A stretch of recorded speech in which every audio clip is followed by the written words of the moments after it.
आज प्रथमतः सर्व गुरुवारी मंडळींच्या चरणी मी साष्टांग दंडवत करतो। आज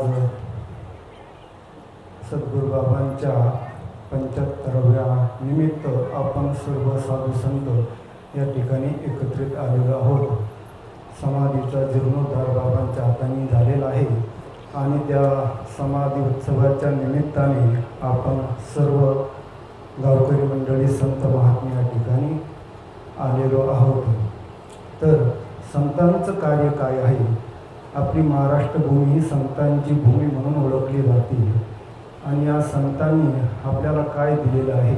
या संतांचे हे देणे कल्पतरू भूमी धुणे परिस आघात देणे चिंतामणी ठेकणा।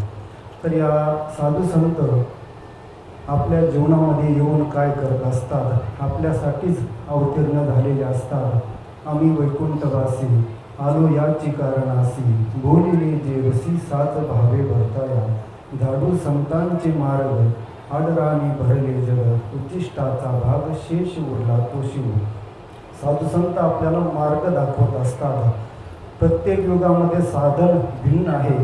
कृते ध्यायतो विष्णू त्रेतायाम यजतो मखैहि द्वापारे परिचर्याम कलोत्तर हरिकीर्तनात। सत्ययुगामध्ये 1000 वर्ष आयुष्य आहे। 1000 वर्ष तप करायचं आणि त्यानंतर देवाची प्राप्ती व्हायची। त्यानंतर त्रेतायुग आलेला आहे। त्रेतायुगामध्ये मोठमोठाले यज्ञ करावं लागायचे तेव्हा देवाची प्राप्ती व्हायची। त्यानंतर द्वापारयुगामध्ये विधियुक्त कर्मकांडयुक्त देवाची पूजा करावी लागायची तेव्हा देवाची प्राप्ती व्हायची। आता कलियुग आलेला आहे। कलियुगा माझी करावे कीर्तन तेने नारायण देईल भेटी। संत एकांती बैसले सर्वही सिद्धांत शोधिले ज्ञानदृष्टी अवलोकिले सार काढिले निवडून ते हे विठोबाचे नाम। तर सर्व संत मंडळी एकत्र जमलेले आहे आणि कलियुगामध्ये सोपं साधन काय आहे? तर भगवान परमात्म्याचं नाव आहे। ते नाव कसंही आपण घेऊ शकतो। हरी बोला देता हरी बोला घेता हसता खेळता हरी बोला गाता हरी बोला खाता हरी बोला भांडता हरी बोला कांडता। देवाचं नाव आपण कधीही कुठल्याही अवस्थेमध्ये घेऊ शकतो आणि त्यामध्ये कुठलाही भेदभाव नाही। सकळासी येथे आहे अधिकार कलियुगी उद्धार हरीच्या नामे। ब्राह्मण क्षत्रिय वैश्य शूद्र चांडाळाही अधिकार बाळे नारी नर आदी करुणी वेश्याही। कोणीही त्या ठिकाणी आणि कधी काळ वेळ नाम उच्चारिता नाही दोन्ही पक्ष पाही उद्धरसी। काळ वेळ नसे नाम संकीर्तने। देवाचं नाव आपण कधीही घेऊ शकतो। आपण काम करत असताना देखील देवाचं नाव घेऊ शकतो। तुकोबराय सांगतात की कामामध्ये काम काही म्हणा राम राम जाईल भवश्रम सुख होईल दुःखाचे। माऊली ज्ञानोबराय स्वतः योगी होते परंतु त्यांनी योगाचं प्रतिपादन केलेलं नाही। माऊली काय सांगतात? योगाची वाटा जे निघाले गा सुबटा तया दुःखाचाची वाटा भाग आला। योग मार्ग अतिशय कठीण आहे आणि माऊली ज्ञानोबरायांनी त्याकरता आपल्याला हरिपाठ त्या ठिकाणी रचना केली। माऊली सांगतात की हरिमुखे म्हणा पुण्याची गणना कोण करी।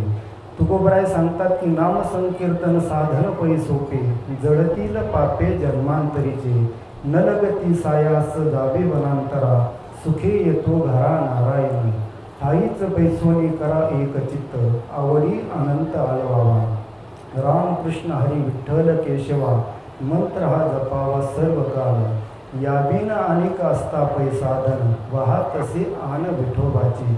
तुकोबराय भगवान पंढरीश परमात्म्याची शपथ घेऊन सांगतात या नामा परते साधन नाही जे तू करशी अनेक काही। नाम घेता उठा उठी होय संसाराची तुटी ऐसा लाभ बांधा गाठी विठ्ठल पायी पडे मिठी। तुकोबराय सांगतात की या नामासारखं दुसरं साधन सुलभ साधन त्या ठिकाणी नाही। तुकोबराय म्हणतात की कामामध्ये काम काही म्हणा राम राम जाईल भवश्रम सुख होईल दुःखाचे।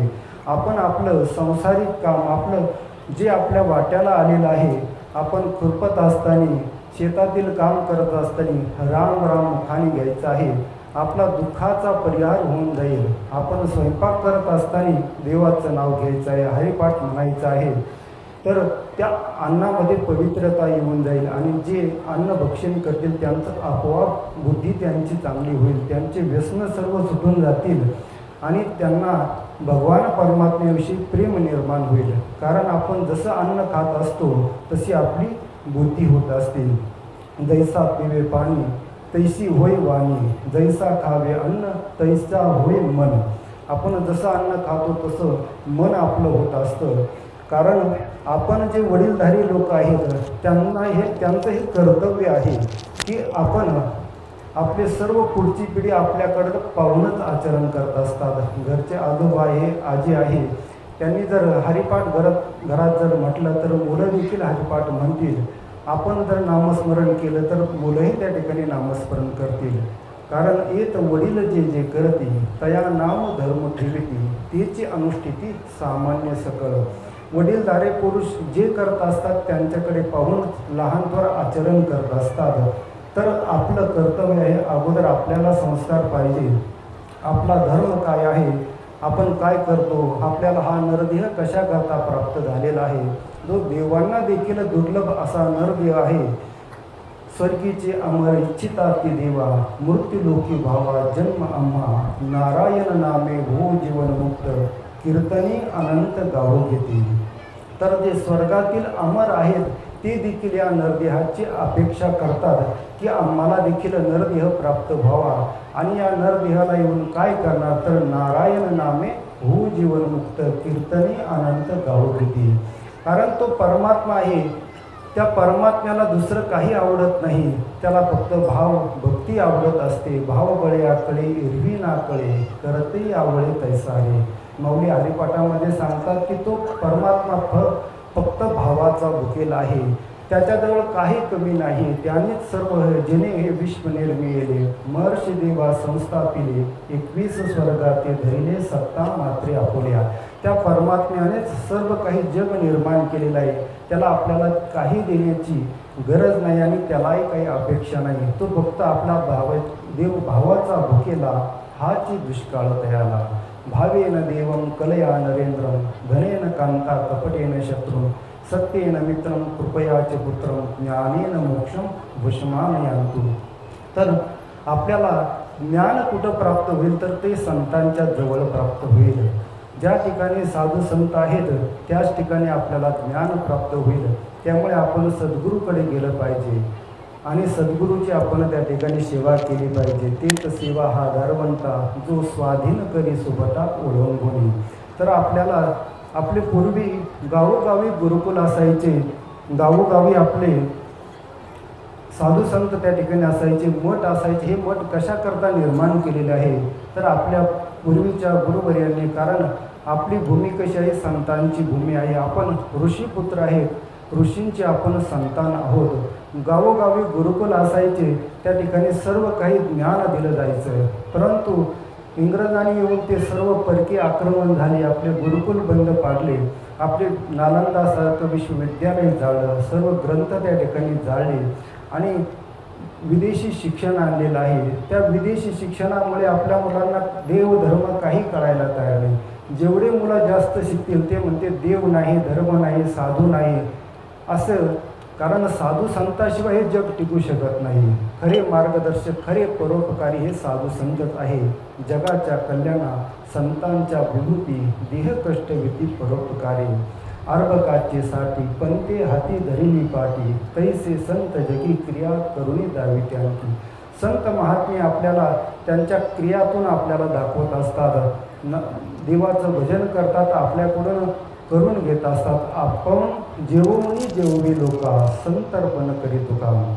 ते स्वतः तृप्त झालेले असतात आणि काही अहेतुक आपल्यावर कृपा करत असतात. त्यांना कुठलीही अपेक्षा नाही. म्हणून देवते संत, देवते संत, निमित्त त्या प्रतिमा. म्हणून आपले साधू संत, एका गावामध्ये एक साधू जरी असला तर त्या ठिकाणी गावाला संस्कार लागत असतात. आपल्या लहान मुलाला त्या ठिकाणी संस्कार लागत असतात. तर आपल्या मुलांना घेऊन आपण मठामध्ये आलं पाहिजे. सद्गुरूचं दर्शन घेतलं पाहिजे आणि सद्गुरू आपल्याला जे सांगतील त्याचं अनुकरण आपण केलं पाहिजे. कारण संतांचं संपूर्ण जीवन आपल्याकरताच त्या ठिकाणी असतं आणि संत हे आपल्याकरताच जगत असतात. ते स्वतः देवाचे भजन करत असतात. जसं तुकोबराय अखंड पांडुरंग परमात्म्याचं भजन करायचे. दिवसभर गोराडेश्वर कधी भामचंद्र अशा डोंगरावर जाऊन त्या ठिकाणी दिवसभर भजन करायचे. रात्री आल्यानंतर पांडुरंगाच्या मंदिरामध्ये भजन करायचे. तर जिजाऊ आईसाहेब त्यांना जीव घातल्याशिवाय जेवायचे नाही. त्यांनी सांगितलं तुम्ही पुढं जाता हे सांगून जाता. तुकोबराय म्हणतात, मला आता माझी मदत झाली अनावरवाच्या छंद या नामाचा घेतला असे.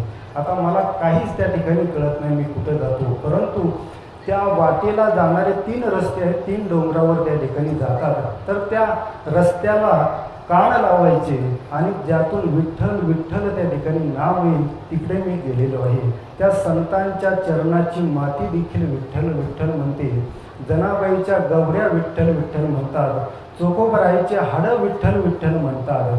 तर त्यांनी जे भजन केलेलं आहे त्याचा तो प्रताप आहे आणि त्या संतांनी आपल्याला दाखवून दिलेला आहे. त्यांनी स्वतः या ठिकाणी अवतार घेतलेला आहे, संसार केलेला आहे, काम करून दाखवलेलं आहे. सावता महाराज पंढरपूरला येत नव्हते तर ते शेतामध्येच त्या ठिकाणी देवाचं भजन करायचे. ते म्हणायचे, कांदा मुळा भाजी अवघी विठाबाई माझी, लसूण मिरची कोथंबिरी अवघा माझा झाला हरी, मोठ नाडा विहीर दोरी अवघी व्यापिली पंढरी, सावता म्हणे केला मला विठ्ठल पायी गोविला बोला. तर भगवान परमात्मा त्यांच्याकडे गेलेले आहे. ते देवाकडे आलेले नाही. ते आपले कर्म करत असताना विठ्ठल विठ्ठल त्या ठिकाणी नामस्मरण करायचे. आपल्या वाटेला आलेलं सर्वांनी त्या ठिकाणी आपापलं कर्तव्य कर्म करायचं आहे आणि कर्तव्य करत असताना आपलं भजन करायचं आहे. तुकोबराय गोरोबा काका काय करायचे तर आपले मडके धरायचे आणि ते माती तोडत असताना देवाचं भजन करायचे. तर एवढे देहभान विवर्जित होऊन विठ्ठल परमात्म्याचं भजन करायचे. परंतु त्यांनी आपलं कर्तव्य कर्म त्या ठिकाणी सोडलेलं नाही. तर प्रत्येक संतांच्या जीवनामध्ये आपण त्यामुळे संतांचं जीवन आपण वाचलं पाहिजे, पाहिलं पाहिजे. देवाचं चरित्र आपण वाचलं पाहिजे.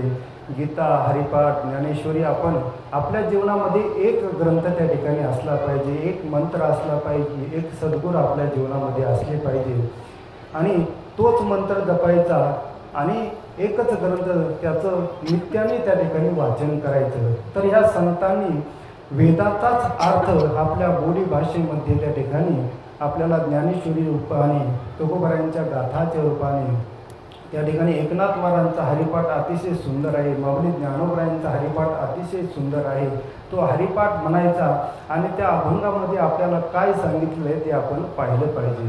ग्रंथ वाचत असताना अर्थ पाहून त्या ठिकाणी त्याचं वाचन केलं पाहिजे. कारण एकनाथ महाराज म्हणतात की अर्थाविल पाठांतर कासया करावे, व्यर्थची मरावे भोकून या. त्या साधू संतांनी आपल्याला नेमकं काय सांगितलेलं आहे, काय उद्देश केलेला आहे तो आपण त्या ठिकाणी ऐकायचं आहे, श्रवण करायचं आहे. तर आपल्या जीवनामध्ये आपल्याला देवांना दुर्लभ नरदेह दुर्लभ जाणारे शतवर्षाची गणना, तयामध्ये दुःख यातना तुम्ही आठवा मधुसूदना. अतिशय दुर्लभ असा नरदेह आपल्याला प्राप्त झालेला आहे. कारण याची देही घडे देवाचे भजन आणि कहे ज्ञान नाही कोटी, पशु काय पाप पुण्य जाणती, उत्तम मध्यम भोग भोगिती, किती एक उपजता मरती, बैरे होती अन्न पांडुळमुखी. कारण पशुपक्ष्यांना ज्ञान नाही. 84 लाख योनी त्या ठिकाणी फिरत फिरत आल्यानंतर एक एक योनी कोटी कोटी फेरा मग लागे वारा मनुष्य देहाचा. एक एक कोटी एका योनीमध्ये आपल्याला जावं लागतं आणि तेव्हा आपल्याला हा नरदेह प्राप्त होत असतो. तर अतिशय दुर्लभ असा नरदेह आपल्याला प्राप्त झालेला आहे. तर देवाची रोज आपण पूजा केली पाहिजे, संतांची पूजा केली पाहिजे, सद्गुरूकडे गेलं पाहिजे, त्यांना मार्ग विचारला पाहिजे, मठामध्ये जाऊन संध्याकाळी हरिपाठ केला पाहिजे. तर आपल्या घरामध्ये देखील आपल्याला मठामध्ये जाणं शक्य नसेल तर घरामध्ये हरिपाठ त्या ठिकाणी म्हटला पाहिजे. आपल्या मुलांना देखील संस्कार लागतील.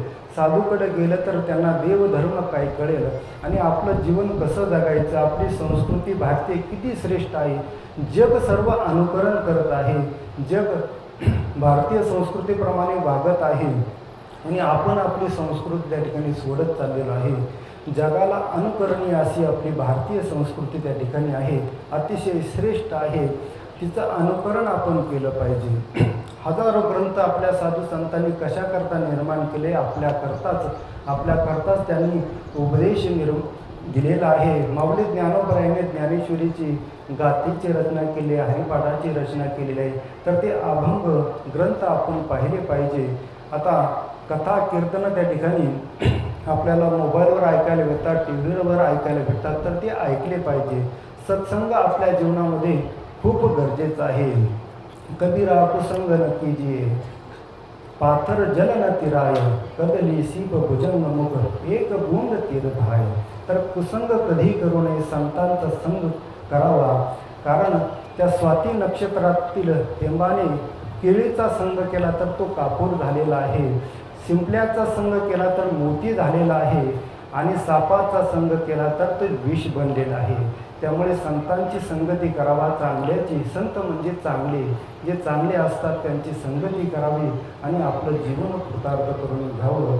आज बाबांनी आपल्या संपूर्ण आयुष्यभर आपलं संपूर्ण देह देवाला अर्पण केलेलं आहे आणि आपल्याला अर्पण केलेलं आहे, तर त्यांची आपण सेवा केलेली आहे। तर झालेली सेवा सर्व संत महंतांच्या भगवान परमात्म्याच्या चरणी अर्पण करूया। शुभम भवतु कल्याण। धन्यवाद।